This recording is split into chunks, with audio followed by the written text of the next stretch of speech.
Greetings, friends, and welcome to the May edition of Mark's recent vinyl finds. I'm not going to do too much chatting beforehand here because I have a lot of stuff, if you can believe it, for May. A lot of stuff, so I'd like to go through it and show you guys all of it. But before I start, I do want to at least say thank you very much to everybody who has watched my Projekt Gemineye 5th anniversary video part 1 about an ordinary day. It's done pretty good so far.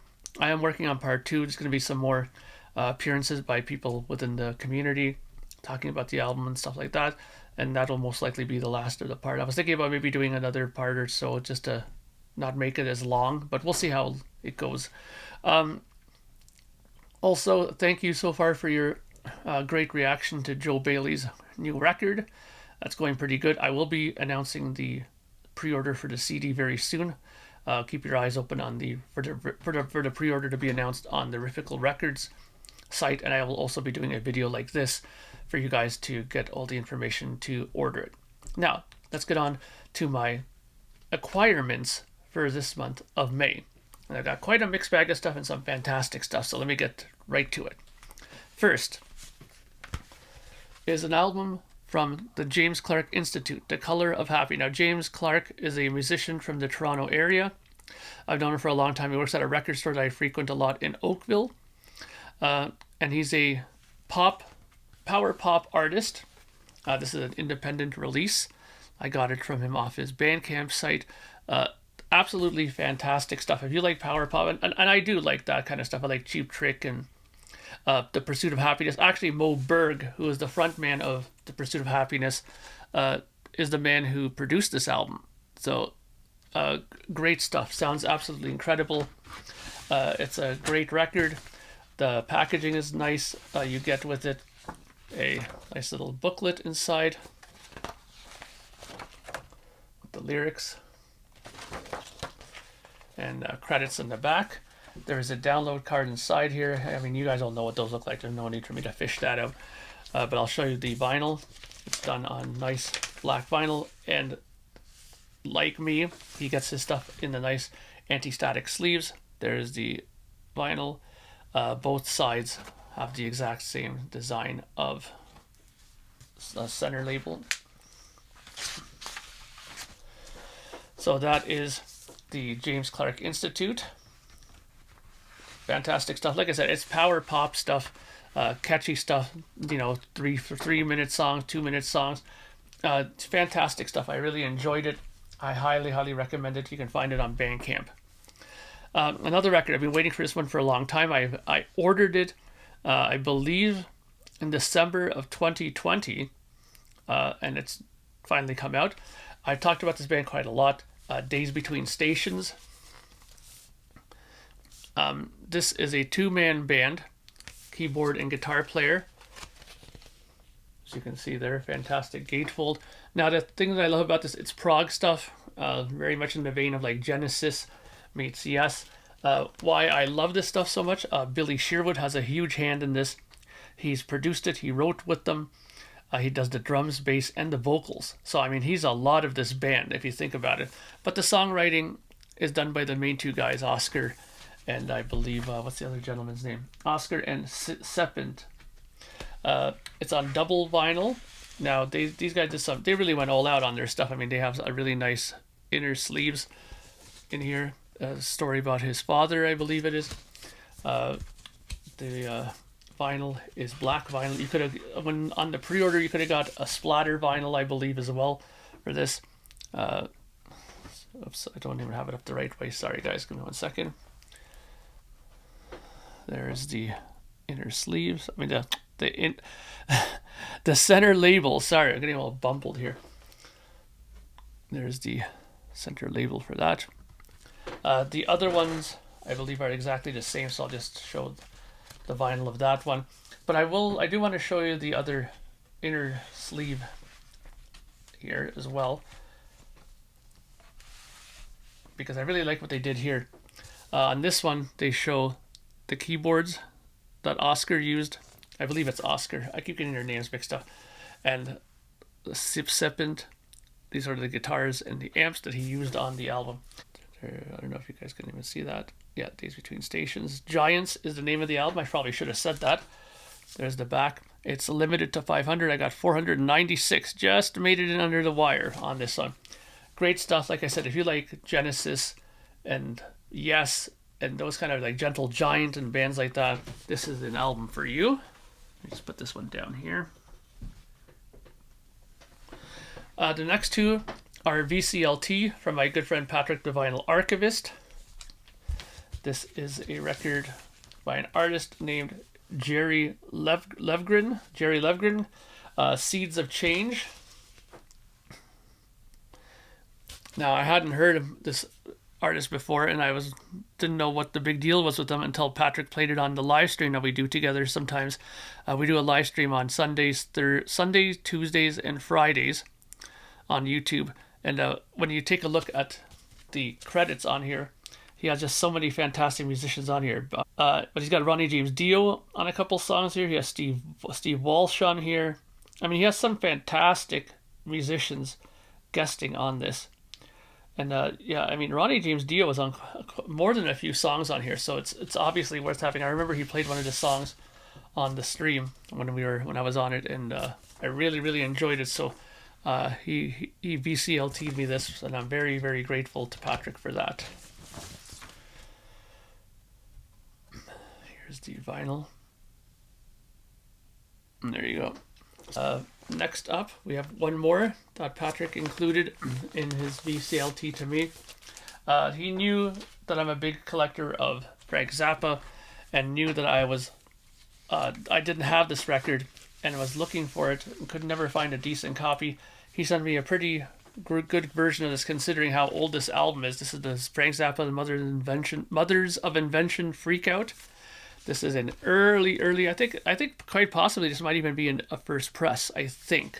Don't quote me on that, but I think it is. Knowing Patrick, he usually has a lot of the first pressings of these types of albums. Just by the feel of it, I would guess that it is. It's on the Verve label. Yeah, it just looks like it's a stereo first pressing. I'm pretty sure. And it's in excellent condition. I spun it a couple days ago, and it just sounds incredible. This era of Zappa for me is a kind of hit and miss. Sometimes it can be really ingenious and very well thought out and recorded and played. Other times I feel it's a little too experimental and lacking in sort of melody.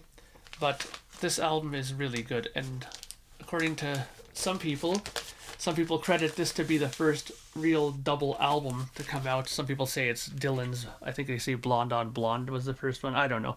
I don't really care. I just like that record. Okay, next up is another thing that I got recently. I've been on a big kick of buying stuff off of Bandcamp, and I was very lucky I found this on Bandcamp because I had seen it and heard about this before, because Billy Sherwood again is involved with this. Is the newest release from the Prog Collective, which Billy fronts and writes all the music, and he gets a ton of fantastic musicians to guest on it. Here's the back. I'll read you out the people that are involved in it. Let me just open up the gatefold. Oops. Open up the gatefold and show you there. This is on green vinyl. I'll show you that in a second, but side A, you have Worlds on Hold with Todd Rundgren and L. Shankar. I'm not entirely sure of the first name of that person. Then you have Two Trajectories, which features Jeff Tate and Ron Bumblefoot Thal. Then you have Anything But Goodbye with John Davison of Yes and Patrick Moraz, formerly of Yes. Then you have side B, you have Meant to Be with Billy Sherwood and Jan Ackerman. Then you have Brave New World with Sonia Christina and Steve Hillage. Then Glory Days Ahead with Arjun Anthony Lucassen and Steve Hackett. Then LP2, I believe, is cover songs. All of this. Salisbury Hill featuring Rona Stolt and Billy Sherwood. I have to slow down, Mark. Then you have Whiter Shade of Pale with Graham Bonnet and Derek Sherinian. Then you have Eye in the Sky with Jolyn Turner and Martin Bear. And then last side, you have Nights in White Satin with David Clayton Thomas and Jeff Downs. Then you have Penny Lane featuring the late, great John Wetton. Then you have More Than a Feeling with Alan White and Tony Kaye. And then People Are Strange with David Johansen and Scott Connor. This is produced by Billy Sherwood. So this is a double vinyl. This is not on a anti-static sleeve. I don't know why they don't do it. People, come on, get with it. This is a translucent green vinyl. The songs are really good. I particularly like the opening track with Todd Rundgren and the follow-up track with Mr. Jeff Tate singing on it. Fantastic stuff. The whole thing is good. I haven't gotten yet to LP2 with the cover songs yet, but if I know Billy, he did a fantastic job with it, and it will definitely, I'm sure, sound fantastic. Let me put that down here. Okay, now the next things I'm going to show you came today, and I have to say a big thank you to George Nanos. Okay, George Nanos is a follower of the live streams I do with Patrick. He's also a supporter of Projekt Gemineye. He knew I'm a big Rush fan and collector of vinyl. He sent me a VCLT that almost brought me to tears. It was so fantastic, and I'm going to share it with you what he sent me. So he sent me this fantastic 7-inch single. Just get it out of the plastic here. 7-inch single, Rush, New World Man, backed with Vital Signs Live. This is a Canadian first pressing 7-inch.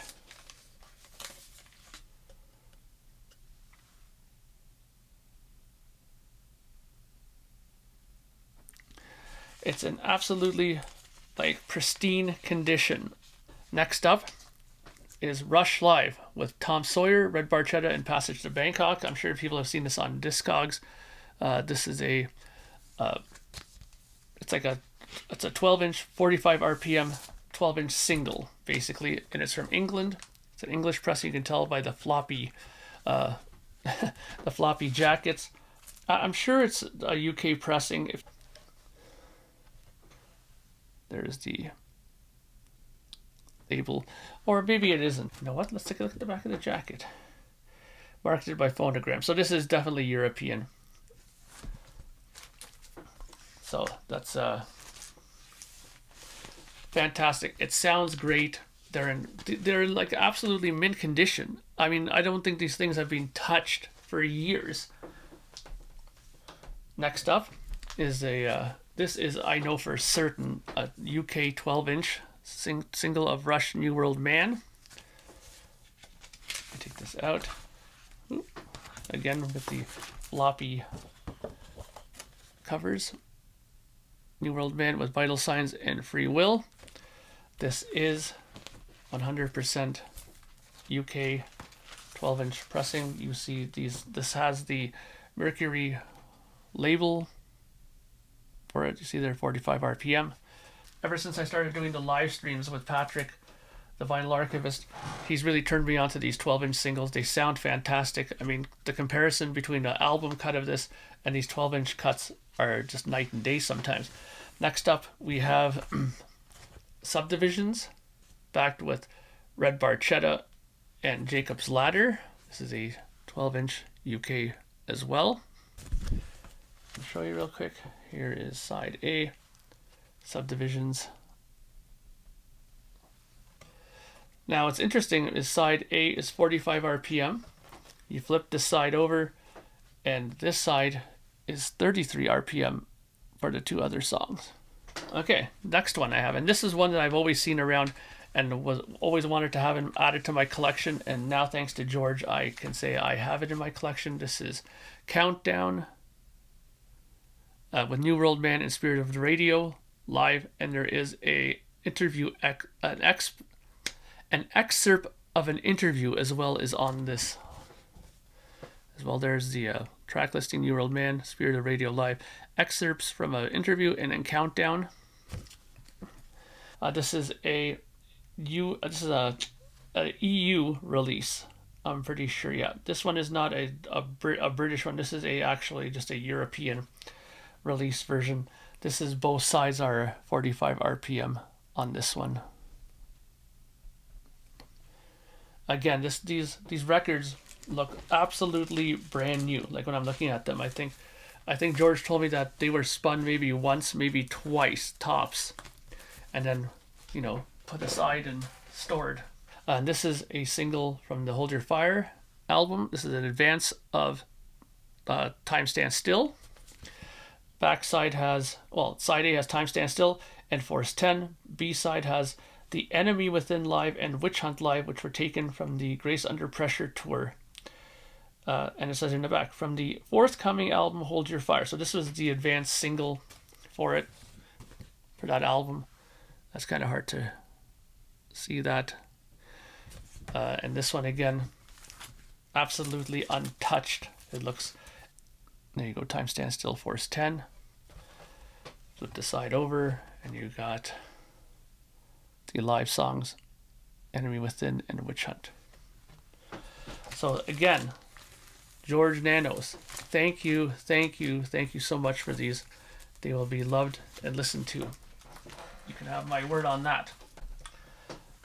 Next up, and the last two that I had to show you guys, is two reissues that I've been very much anxious to get. I have gotten two other reissues from the same band. This comes from the Metal Blade record label. These are Fate's Warning reissues. I've been waiting for these a long time. They're finally being released. This is Fate's Warning No Exit on red vinyl. I love this band. I've always followed them. This was the first album that had Ray Elder join in, and when they got rid of John Arch. Great stuff. I mean, side 2, The Ivory Gate of Dreams, it's a 20-minute track. Fantastic. It's worth getting this album if just for that. Now, Metal Blade really stepped up to the plate on these releases. Beautiful album covers. They come, each of these reissues come with these gigantic posters inside. And I'm sure I'm not going to be able to open these all up. So yeah, so they're huge posters that come with this. Then you have the inner sleeve, the insert, sort of deal with the lyrics and the pictures. Metal Blade were smart. They did these fantastic intersleeves with the anti-static lining inside, so you'll have your albums safe and scratch-free for years to come. And here is the red vinyl. Oop, upside down, of course. There you go. Here's side 2. Now it's red, and if you kind of angle it in certain ways, there's just this little tinge of white in there. At first I thought it was a smudge, but it's not. It's actually, they're trying for this kind of marbleized white that didn't really come through too much, but I don't really care. I mean, as long as the album sounds good, that's the main thing to me. Great album. I've always thought that this was a good change for the band. I mean, I like John Arch. I think he's a great singer. But I think Ray Elder kind of took them in a direction that I think was slightly better melodically. So yeah, and that's No Exit. And the last one that I'm going to show you is the other one that got released at the same time, and this is Inside Out. This is the album that came out after Parallels, the big breakthrough record for them. This is on grass green vinyl. Some people consider this a sort of disappointment after Parallels. I think it's a great album. There's great songs in here, like Monument is good, Outside Looking In is fantastic, Pale Fire is really good. There's a lot of good songs on here, I think. Maybe not as strong as Parallels, but it's damn close. Here is the download card. Basically all this is just a miniature of the album. Here is the poster. I'm not going to open all this up. And then you have, of course, the insert. Lyrical insert with the credits. And then you have, again, the fantastic inner sleeve Metal Blade has done. And this is on a sort of translucent, excuse me, on a sort of a translucent green vinyl. Grass green, as they call it. Great album, sounds good. I have to say that Metal Blade has really impressed me and surprised me. They've really knocked it out of the park with these reissue campaigns that they've been doing lately. I'm gonna go broke, I think, with these, because I've been going on their site and they have reissues just released or just recently announced. There's some Slayer reissues that are coming out, Hell Awaits and stuff like that on orange vinyl. There's a whole bunch of King Diamond and Merciful Fate reissues. I mean, just go onto the Bandcamp page for Metal Blade Records and you'll find them all. So that's it for May. There are probably more things that'll come before the end of the month, but I'll save those for the next video. And I hope you enjoyed that, and I will talk to you guys all very soon. Bye for now.